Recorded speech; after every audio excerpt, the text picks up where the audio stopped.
আজি আলু বিলাহী মাছ হ'ব দেই ৰাইজ এয়া বিলাহী আৰু এই আলু কাটিছোঁ আৰু আমাৰ ৰাহুল আজি ৰাহুল আৰু মই বনাম দুটাই মিলি মাছৰ এয়া মাছ কিনি আনিছিলোঁ আমাৰতো আজি পাল পৰিছে বনাবৰ কাৰণে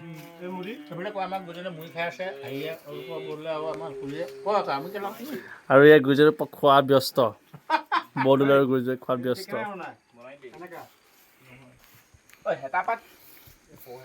গুড মৰ্ণিং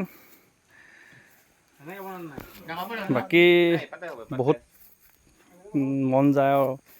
মা দেউতা ভাত সাজ কিমান দিনৰ মূৰত খাবলৈ পাওঁ বাকী চব নিজে কৰিব লাগে ফৌজত আহিলে চব শিকি যাবা তোমালোকে বাকী যোনে যোনে ড্ৰাইভাৰ আৰু হেৰিয়ৰ ভাই ভাইটি আছে তেতি ভালকৈ এইখিনি খাই থাকা হয়তো ছেপ্টেম্বৰ লাষ্টত ৰিজাল্ট দিয়াৰ কথা ভাবি মানে শুনি আছোঁ আৰু হিমন্ত বিশ্ব শৰ্মাই কৈছে যে আকৌ নতুনকৈ পোষ্ট ওলাব সেইকাৰণে যিকেইদিন আছা বেছি দিন নাই